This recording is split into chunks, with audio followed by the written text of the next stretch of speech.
4 अगस्त 2019 रात के ठीक 11 बज रहे हैं। कश्मीर घाटी, जहां अक्सर बंदूकों की गूंज और नारों का शोर आम बात है, वहां आज एक अजीब सी डरा देने वाली खामोशी पसरी हुई है। फोन का नेटवर्क अचानक गायब हो जाता है, ब्रॉडबैंड के राउटर्स की बत्तियां एक साथ बुझ जाती हैं, लैंडलाइन डेड हो चुके हैं और सबसे हैरान करने वाली बात, राज्य के सबसे कद्दावर राजनेताओं को उनके ही घरों में कैद कर दिया गया है। कोई इमरजेंसी नहीं लगी है, किसी युद्ध का ऐलान नहीं हुआ है। फिर भी दुनिया के सबसे बड़े लोकतंत्र ने अपने ही एक हिस्से को पूरी दुनिया से पूरी तरह काट दिया है। कोई प्रेस कॉन्फ्रेंस नहीं, कोई सरकारी चेतावनी नहीं, सिर्फ एक गहरी, भारी और रहस्यमयी खामोशी। वह खामोशी जो एक बहुत बड़े तूफान के आने से ठीक पहले महसूस होती है। अगले 72 घंटों में जो होने वाला था, वह सिर्फ एक राज्य का भूगोल नहीं बदलने वाला था, बल्कि 70 साल पुरानी पूरी भू राजनीतिक बिसात को एक ही झटके में पलटने वाला था। यह कोई राजनीतिक फैसला नहीं था, यह एक full scale intelligence on operation था। एक ऐसा ऑपरेशन जिसमें कानून एक हथियार था, खुफिया रणनीति एक ढाल थी और टाइमिंग इतनी सटीक थी कि जब तक दुश्मनों को भनक लगती, गेम ओवर हो चुका था। ये समझना होगा कि आखिर नौबत यहाँ तक पहुंची कैसे। इसके लिए हमें इतिहास के पन्नों को थोड़ा पीछे पलटना होगा। 1949 का दौर, भारत नया नया आजाद हुआ है, बंटवारे का खून अभी सूखा नहीं है और सरहदें अभी भी सुलग रही हैं। लेकिन सबसे बड़ा सवाल बनकर उभरा था कश्मीर, एक ऐसी जमीन जिस पर भारत और पाकिस्तान दोनों अपनी अपनी दावेदारी ठोक रहे थे। उस वक्त के नाजुक हालात, अंतर्राष्ट्रीय दबाव और एक अस्थायी समझौते के तहत एक संवैधानिक व्यवस्था का जन्म हुआ। यह तय हुआ कि जम्मू और कश्मीर भारत का अभिन्न हिस्सा तो होगा, लेकिन एक खास दर्जे के साथ। और यहीं से भारतीय संविधान में एंट्री होती है आर्टिकल 370 की, एक ऐसा प्रावधान जिसने जम्मू कश्मीर को भारत के बाकी राज्यों से एकदम अलग कर दिया। उनका अपना अलग संविधान, अपना अलग झंडा और अपने अलग कानून। दिल्ली में बैठकर जो कानून पूरे देश के लिए पास होता, वह कश्मीर की सरहद पर जाकर रुक जाता था। कोई बाहरी व्यक्ति वहां स्थायी रूप से बस नहीं सकता था, जमीन नहीं खरीद सकता था। दशक दर दशक यही व्यवस्था चलती रही, लेकिन इस स्पेशल स्टेटस की आड़ में एक ऐसा नेक्सस तैयार हो रहा था जो भीतर ही भीतर देश को खोखला कर रहा था। सीमा पार से आतंकवाद को एक संस्थागत रूप मिल गया था। अलगाववादी नेता, जिन्हें पाकिस्तान की ISI से सीधे फंडिंग मिलती थी, कश्मीर की सड़कों पर खुलेआम जहर घोल रहे थे। हजारों निर्दोष लोगों की जान गई, हमारे असंख्य जवान शहीद हुए और दिल्ली में बैठी हर सरकार, चाहे वह किसी भी पार्टी की हो, एक ही रटा रटाया जवाब देती रही। आर्टिकल 370 को हटाना नामुमकिन है। इसे एक ऐसा बारूदी ढेर मान लिया गया था जिसे छूते ही पूरे उपमहाद्वीप में आग लग जाती। कानूनी रूप से यह जोखिम भरा था, राजनीतिक रूप से यह एक सुसाइड था और अंतर्राष्ट्रीय स्तर पर यह एक ऐसा मुद्दा था जिस पर तुरंत UN और दुनिया भर के देश भारत को घेर लेते। लेकिन 2014 में सत्ता के गलियारों में एक ऐसा बदलाव आता है जिसने इस पूरे नैरेटिव की उल्टी गिनती शुरू कर दी। दिल्ली के साउथ ब्लॉक में एक ऐसे शख्स की एंट्री होती है जो बोलता कम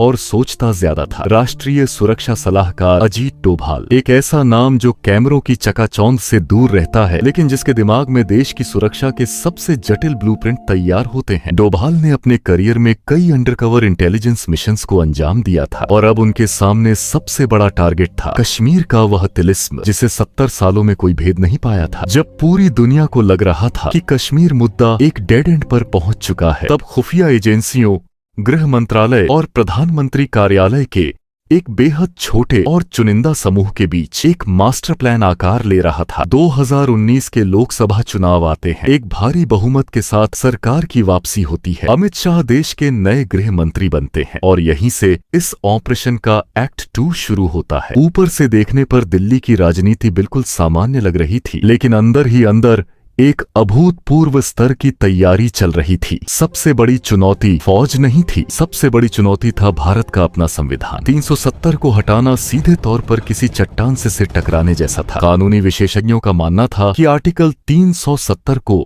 हटाने के लिए जम्मू कश्मीर की संविधान सभा की मंजूरी अनिवार्य है, लेकिन पेंच यह था कि वह संविधान सभा दशकों पहले ही भंग की जा चुकी थी। मतलब दरवाजे को खोलने की जो इकलौती चाबी थी, वह इतिहास के पन्नों में कहीं खो चुकी थी। लेकिन जब सीधे दरवाजे बंद होते हैं तो रणनीतिकार खिड़कियां तलाशते हैं सरकार की लीगल टीम ने संविधान के भीतर ही एक ऐसा लूप होल खोज निकाला जो किसी मास्टर स्ट्रोक से कम नहीं था। तर्क यह बुना गया कि चूंकि इस समय जम्मू कश्मीर में कोई चुनी हुई सरकार नहीं है और वहां राष्ट्रपति शासन लागू है, इसलिए राज्य की विधानसभा की सारी शक्तियां देश की संसद के पास आ जाती हैं। और अगर संसद विधानसभा बन सकती है तो वह आर्टिकल 370 में बदलाव की सिफारिश भी कर सकती है। यह कानून के शतरंज की एक ऐसी चाल थी जिसे समझने में बड़े बड़े संविधान विशेषज्ञों के पसीने छूट गए। कानूनी ड्राफ्ट तैयार था, लेकिन यह सिर्फ आधी लड़ाई थी। असली युद्ध तो कश्मीर की जमीन पर लड़ा जाना था। अगर दिल्ली से ये ऐलान होता है तो कश्मीर में क्या होगा? क्या बड़े पैमाने पर दंगे भड़केंगे? क्या स्लीपर सेल एक्टिव हो जाएंगे? क्या सीमा पार से पाकिस्तान कोई बड़ा आतंकी हमला करवाएगा? इन सवालों का जवाब सिर्फ कागजों पर नहीं बल्कि ग्राउंड जीरो पर चाहिए था। जुलाई 2019 अचानक कश्मीर घाटी में फौजी ट्रकों की कतारें लंबी होने लगती हैं। C-17 ग्लोबमास्टर विमानों के जरिए रातों रात हजारों अतिरिक्त सुरक्षा बलों को घाटी में उतारा जाने लगा। मीडिया में बेचैनी बढ़ती है। सवाल उठते हैं कि आखिर ये क्या हो रहा है? इतनी भारी सैन्य मूवमेंट क्यों? सरकार की तरफ से एक बहुत ही सामान्य और रूटीन सा जवाब आता है। यह सिर्फ अमरनाथ यात्रा की सुरक्षा के लिए रूटीन डिप्लॉयमेंट है। लेकिन मिलिट्री हिस्ट्री गवाह है कि इतिहास की सबसे बड़ी और अचूक चालें हमेशा रूटीन बोलकर ही चली जाती हैं। जमीन पर इंटेलिजेंस ग्रिड पूरी तरह से एक्टिव हो चुका था। छप्पे छप्पे की मैपिंग की जा रही थी। कौन सा इलाका सबसे ज्यादा सेंसिटिव है? किस पत्थरबाज गुट को कौन हैंडल कर रहा है? किन अलगाववादी नेताओं के पास भीड़ जुटाने की ताकत है? ये तय किया जा रहा था कि अनाउंसमेंट के बाद किन नेटवर्क्स को सबसे पहले न्यूट्रलाइज करना है। और फिर आती है 4 अगस्त 2019 की वह शाम। अचानक अमरनाथ यात्रा रोक दी जाती है। पर्यटकों, छात्रों और गैर कश्मीरी मजदूरों को तुरंत घाटी छोड़ने का एडवाइजरी जारी कर दिया जाता है। पूरे कश्मीर में एक खौफ और अनिश्चितता का माहौल बन जाता है। लोगों को एहसास होने लगता है कि कुछ बहुत बड़ा होने वाला है, लेकिन क्या, ये किसी को नहीं पता था। शाम ढलते ढलते ऑपरेशन का सबसे क्रिटिकल फेज शुरू होता है। इंफॉर्मेशन ब्लैकआउट और लीडरशिप आइसोलेशन। उमर अब्दुल्ला, महबूबा मुफ्ती, फारूक अब्दुल्ला जैसे तमाम बड़े राजनीतिक चेहरों के घरों के बाहर सुरक्षा बल तैनात कर दिए जाते हैं। उन्हें बाहर निकलने से मना कर दिया जाता है। मकसद साफ था। अगली सुबह कोई भी ऐसा चेहरा बाहर नहीं होना चाहिए जो भीड़ को उकसा सके या राजनीतिक मोबिलाइजेशन कर सके। रात गहरी होती है और संचार के सारे तार काट दिए जाते हैं। इंटरनेट बंद, मोबाइल टावर शटडाउन, लैंडलाइन के कनेक्शन कट। यह सिर्फ एक कम्युनिकेशन बैन नहीं था, यह एक सोची समझी इंफॉर्मेशन वॉरफेयर टैक्टिक थी। जब लोगों के पास जानकारी ही नहीं होगी तो वह रिएक्ट कैसे करेंगे? अफवाहों को फैलने से रोकने का यह सबसे क्रूर लेकिन सबसे प्रभावी तरीका था। 5 अगस्त 2019 की सुबह दिल्ली का संसद भवन। बाहर मानसून की बारिश हो रही है, लेकिन अंदर सियासी तापमान अपने चरम पर है। बहुत से विपक्षी सांसदों को अब भी लग रहा है कि शायद कश्मीर को कई हिस्सों में बांटने का कोई छोटा मोटा बिल आएगा। तभी गृह मंत्री अमित शाह अपनी सीट से खड़े होते हैं। उनके हाथों में कुछ पन्ने हैं। उनकी आवाज एकदम स्थिर है, लेकिन उनके शब्द किसी परमाणु बम से कम नहीं थे। वह संसद पटल पर एक ऐसा प्रस्ताव रखते हैं जिसने 70 साल के इतिहास को 1 सेकंड में पलट कर रख दिया। जम्मू और कश्मीर से अनुच्छेद 370 के सभी खंडों को रद्द किया जाता है। कुछ पलों के लिए पूरे सदन में एक सुन्न कर देने वाला सन्नाटा छा जाता है। किसी को यकीन नहीं हो रहा था कि जो दशकों से एक कल्पना थी वह उनके सामने हकीकत बनकर खड़ी है। उसके बाद जो हुआ वह इतिहास है। विपक्ष के द्वारा हंगामा, नारे, विरोध, लोकतंत्र की हत्या जैसे आरोप लगाए जाते हैं, लेकिन सत्ता पक्ष अडिग था। लीगल होमवर्क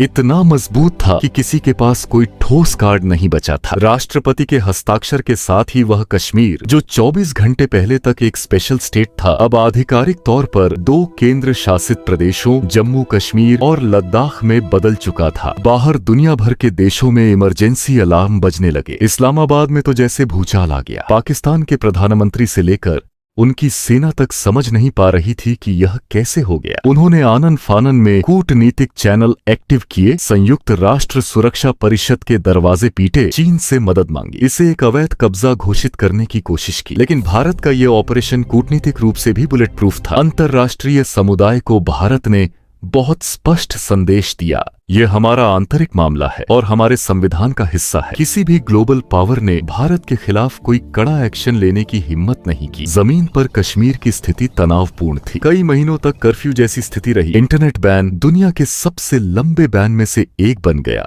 जिस पर अंतर्राष्ट्रीय मानवाधिकार संगठनों ने खूब सवाल भी उठाए। लेकिन जिस बड़े पैमाने पर खून खराबे और विद्रोह की आशंका जताई जा रही थी, इंटेलिजेंस ग्रिड की अभेद्य दीवार ने उसे नामुमकिन बना दिया। बिना एक भी गोली चले, बिना किसी बड़े दंगे के 370 को इतिहास के कूड़ेदान में डाल दिया गया। यह सिर्फ एक पॉलिटिकल घटना नहीं थी, यह भारत के सामरिक इतिहास का एक ऐसा केस स्टडी है जहां राज्य शक्ति, खुफिया तंत्र और राजनीतिक इच्छा शक्ति का इतना सटीक तालमेल देखने को मिला। जो कल तक अनटचेबल था, वह आज एक आम कानून बन चुका था। बाद में यह मामला देश की सर्वोच्च अदालत सुप्रीम कोर्ट में भी गया। सालों तक बहस हुई, ऐतिहासिक संदर्भ खंगाले गए, लेकिन 2023 में सुप्रीम कोर्ट ने भी इस फैसले पर अपनी अंतिम और वैध मोहर लगा दी। इतिहास हमेशा शोर मचाकर नहीं बदलता, कभी कभी वह एक खामोश रात, एक सीक्रेट मीटिंग और कागज पर हुए एक दस्तखत के बीच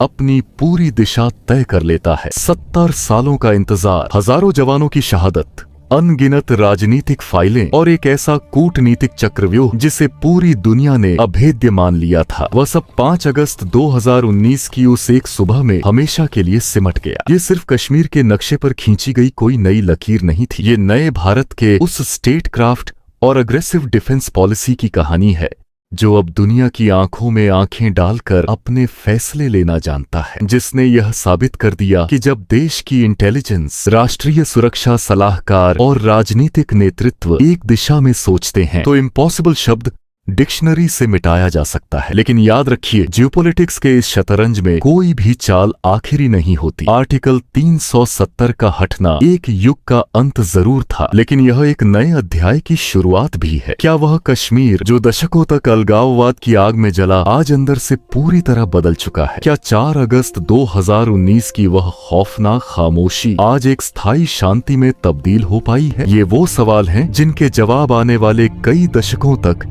इतिहास की अदालतों में गूंजते रहेंगे। इस वीडियो में आपने देखा कि कैसे एक इम्पॉसिबल मिशन को पॉसिबल बनाया गया। अगर आपको यह डीप डाइव एनालिसिस और इंटेलिजेंस थ्रिलर पसंद आया हो तो चैनल को सब्सक्राइब जरूर करें। कमेंट्स में अपनी राय दें। क्या आपको लगता है कि आर्टिकल 370 हटने के बाद कश्मीर की ग्राउंड रियलिटी सच में बदली है? अगली बार हम एक और ऐसे ही खुफिया और रणनीतिक ऑपरेशन की फाइल खोलेंगे। तब तक के लिए जय हिंद।